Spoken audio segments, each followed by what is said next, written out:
मैं एक दफ़ा बड़ा परेशान था, अपना एक शेड्यूल मैंने बनाना था, तो मैं बैठा सोच रहा हूँ कोई शेड्यूल बन नहीं पा रहा। तो मैंने डायरी में क्या लिखा कि मैं शेड्यूल नहीं बनाऊंगा, सॉरी अभी शेड्यूल नहीं बना रहा, 1 महीने के अंदर अंदर मैंने शेड्यूल बनाना है। अगर आपको ये भी नहीं हो रहा ना कि शेड्यूल बनाने का भी नहीं आ रहा, तो आप बोलो 1 महीने के अंदर अंदर इस पर सोचना है कि शेड्यूल बनाना है कि नहीं बनाना। हर चीज को किस में लेकर आओ, बोलो भाई डायरी में लेकर आओ, हर चीज को उसमें डालो डायरी में। तो फिर 1 महीने का शेड्यूल अलग हो गया, 1 हफ्ते का अलग हो गया। जो आपने पूरी जिंदगी का शेड्यूल बनाया है ना, पूरी जिंदगी, ये देसी तरीके से शुरू तो कर दें, बाकी टाइम मैनेजमेंट की वर्कशॉप है फिर करते रहिएगा बाद में। तो एक जिंदगी भर का जो आपने बनाया है ना, तो वो फिर बिलाखिर साल के शेड्यूल में आएगा कि यार मैंने पूरी जिंदगी ये सोचा हुआ था कि ये काम मैंने करना है, तो इस साल करना है, ये इस साल के बाद, तो जो काम इस साल करने वो इस साल वाली डायरी में क्या ख्याल है भाई डाल दें। जो इस साल नहीं करने वो क्या, वो अगली जनवरी को, 1 जनवरी को सोचेंगे, इस साल नहीं करने। जैसे हज पूरी ज़िंदगी में 1 दफ़ा करना है ना, तो आप बोलो यार अभी तो तसव्वुर नहीं है, अभी तो पैसे भी नहीं है, कुछ भी नहीं है, तो छोड़ो इस साल नहीं, वो अगले साल में डाल दिया आपने, लेकिन ये वाला काम इस साल करना है। तो इस तरह से हफ्ते का शेड्यूल, फिर दिनों का शेड्यूल कि आज ये काम लाजमी करना है, ये कल ये काम लाजमी करना है। तो इस तरह से जब आप शेड्यूल बनाएंगे तो फिर ज़िंदगी क्या होगी, थोड़ी सी मुनज़्ज़म भी होगी, कुछ सीधे रास्ते पे चलना भी शुरू। मिसाल के तौर पर जिससे गुनाह नहीं छूट रहा, अब वो परेशान है यार मुझे फहश फिल्में देखने की आदत है, मुझे ये आदत है, मुराक़बा जब करेंगे, मुहासबा करेंगे तो एहसास होगा कि छोड़ना तो है, क्या ख्याल है, छोड़ें कैसे। तो अब आपकी समझ में नहीं आ रहा तो ये लिख दो कि इस हफ्ते किसी न किसी से मुलाकात करके छोड़ने का तरीक़ा मालूम, बोलो भाई करना है।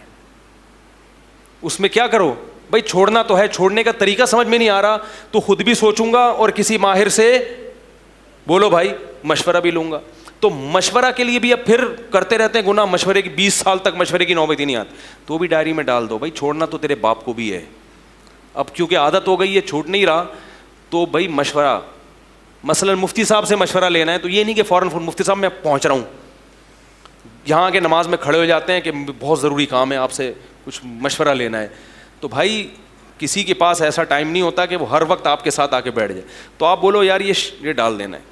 मिसाल को मुफ्ती साहब से मशवरा लेना है, तो भाई ये डेली शेड्यूल में है कि आज मुफ्ती साहब को उनकी कॉल टाइमिंग पे कॉल करनी है और इस बारे में मुलाकात का, बोलो भाई टाइम है।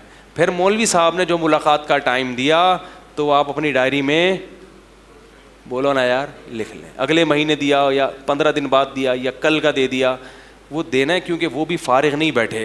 आप डायरी में लिखोगे नहीं, फिर आपको याद नहीं रहता, वो बेचारे टाइम निकाल के बैठा हुआ है मौलाना साहब, और आप मार्केट से पिछले हफ्ते किसी ने टाइम दिया मगरिब के बाद आऊँगा, मैंने सारा शेड्यूल दाएँ बाएँ करके मैं बैठा हुआ हूँ, मोहतरम शार्ट हैं, उनको याद ही नहीं कि मैंने टाइम दिया हुआ है, सारे तरतीब की वाट लग जाती है।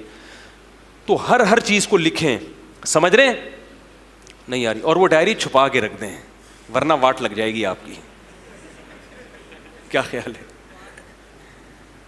किसी दिन बेगम ने खोल के देख लिया, हाँ पड़ोसियों से सेटिंग चल रही है, वो छुड़वानी है भाई, ऑफिस में एक कुलीग पसंद आई हुई है, गलत है, नाजायज़ है, वो मुफ्ती साहब से मशवरा करना है कि उससे जान कैसे छूटी जाए, तो वो फिर बेगम ने पढ़ लिया तो ऐसी की। इसीलिए उलमा ने लिखा है कि ना शौहर बीवी की डायरी पढ़ सकता है और ना बीवी शौहर की, ना शौहर बीवी के मैसेज पढ़ सकता है और ना बीवी शौहर के, किसी की प्राइवेसी में दखल अंदाजी की किसी को भी इजाज़त नहीं। ख़वातीन की कॉल आती, मैंने अपने शौहर का लैपटॉप पे अचानक छापा मारा, उसमें ऐसी फोश चीज़ें थी, ये तो मेरा मियाँ तो ऐसा है, तो मैं कहूँ वो तो गलत है, लेकिन आपने क्यों उसके लैपटॉप में घुसी हो उसकी इजाज़त के बगैर। कह रही हमें पता नहीं चलेगा तो हम तो समझ रहे हैं बहुत नेक है, तो अच्छा है ना, समझते रहो नेक है, क्या ख्याल है। अगर आपके हुकूक अदा कर रहा है तो आप यही समझो कि नेक है, इससे मोहब्बत रहेगी, क्योंकि शौहर की अगर आप बुराई पर मुत्तले हो गई तो आपके कहने से वो फिर भी नहीं छोड़ेगा, उसके पास बाहर इतने रास्ते हैं कि आइंदा वो नाम चेंज कर लेगा, कायनात का नाम रख लेगा मसूद भाई, ठीक है ना, और इरम का नाम रख लेगा अब्दुल सत्तार, और फिर उसको ये भी बता देगा देखो मैं घर में भी होता हूँ, तुम्हारे मैसेज आते हैं तो लड़का बन के मैसेज भेजा करो, अब्दुल सत्तार बात कर रहा हूँ, आ रहे हो? कायदे आज़म के मज़ार पे मुलाकात तय हुई थी।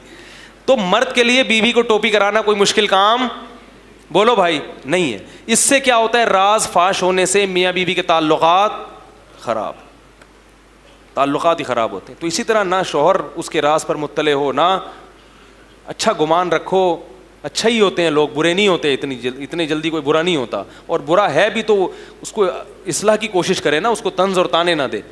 तो रोज़ाना करेंगे कि नहीं करेंगे, मुहासबा भी मुराकबा भी। और आखिरी बात ये कि मुहासबे में अपने आप से बातें किया करो, क्योंकि जब आप बैठोगे ना सोचोगे तो नींद आना शुरू हो जाएगी, दिमाग नहीं लगेगा। तो बातचीत करो, अपने आप से खिताब करो। अगर और आसान बता दूं, जो लोग ड्राइविंग करते हैं तो वो क्या करें कि उनको अगर रात को टाइम नहीं मिल रहा तो ड्राइविंग के दौरान फारिग होता है अपने आप से बातें करना। जैसे आधे घंटे की ड्राइविंग है, कोई काम नहीं है, तो 5 मिनट मुहासबा कर लो, 5 मिनट किसी आलिम का बयान लगा लो उसमें, 10 मिनट या आधा घंटा। तो उसमें अपने आप से बातें करने से दिमाग क्या होता है, बोलो ना भाई, लगता है। मैं अपना मामूल बताऊं, एक दिन मैं सुबह 3 बजे उठ के मुझे एक मामूल करना था, वो मुझे सेटिंग ही नहीं हो रही थी। तो मैं बाकायदा तन्हाई में बैठ के डायरी हाथ में ली और पेन हाथ में लिया, और मैंने अपने आप से कहा, मैंने कहा भाई तू बता ये कैसे करेगा, ये तू बता यार, इतने दिन हो गए तू अभी तक सोच ही रहा है। अब कोई मुझे देख लेता तो समझता कि ये क्या हो गए हैं भाई, बावले हो गए। तो इसलिए हमने 3 बजे का टाइम रखा, सब सो रहे होते हैं उस वक्त, क्या ख्याल है। तो उस वक्त अपने आप से बातें करो, अपने आप को जैसे दोस्तों को समझाते हो ना, बाप बेटे को समझाते हैं, अबे तू क्या कर रहा है कमबख्त, तू उम्र देख, तेरी उम्र में तो लोग कहाँ पहुँच गए हैं भाई, अभी तक कमबख्त तू 30 साल का हो गया, तू मैट्रिक नहीं कर पाया, ऐसे ही समझाता है ना बाप। तो मैंने बताया कि उस वक्त आपका बाप कौन होगा, आप खुद होगे। तो अपने आप को बोलना है, अबे तूने कमबख्त बहश्ती ज़ेवर एक फ़िक़्ह की आसान सी किताब है मसाइल की, वो भी नहीं पढ़ी, सीरत पर तू कोई किताब नहीं अब तक पढ़ सका है भाई। दुनिया का भी सोचें उसमें, यार तू 10 साल से सीए करने में लगा हुआ है, अब तक वहीं का वहीं खड़ा हुआ है ठीक है ना। तो अपने आप को डांटें, समझाएं। ये इस यानी मुहासबे का स्टाइल बिल्कुल नेचुरल होना चाहिए, वो अबे तबे आप ना करें, आपको जो स्टाइल आपको पसंद आता है आप उस तरह से करें। जब अपना मुहासबा करना है तो स्टाइल कौन सा होना चाहिए, बिल्कुल नेचुरल, जैसे किसी दोस्त को समझा रहे, अपनी औलाद को समझा रहे हो, इस तरह से आपने अपने आप से हम कलाम होना है। नहीं यार, ये देखा होगा आपने, बाज़ लोग मसरूफ़ होते हैं तो बातें कर रहे होते हैं ना अपने आप से, यूँ घुमा रहे हैं, नहीं यार ये तो थोड़ा सा मसला हो जाएगा, ऐसा कह रहे होते हैं ना अपने आप से। यार अगर मैं ऐसा कर लूँ कि मैं बहरिया में 1 करोड़ रुपए का प्लॉट ले लूँ, तो सुना है आजकल कीमतें डाउन हुई हैं, लेकिन यार प्रॉब्लम ये कि इतने प्लॉट तो सुरजानी में 10 आ जाएंगे, तो बहरिया में लेने की क्या जरूरत। लोग बातें कर रहे होते हैं ना अपने आप से। तो इस स्टाइल में आपने अपने आप से क्या करनी है, इससे दिमाग हाजिर रहेगा और ज़्यादा दिमाग लगेगा आपका इस काम में। लेकिन उस वक्त सब सो रहे हो, वरना फ़ौरन नफ्सियाती डॉक्टर को क्लेम हो जाएगा, भाई इसको बुला के लो। और ये तन्हाई में होगा, बच्चे नहीं होंगे उस वक्त, घर वाले सब सुकून के माहौल में होगा। तो अल्लाह ताला हम सबको अमल करने की तौफीक अता फरमाए।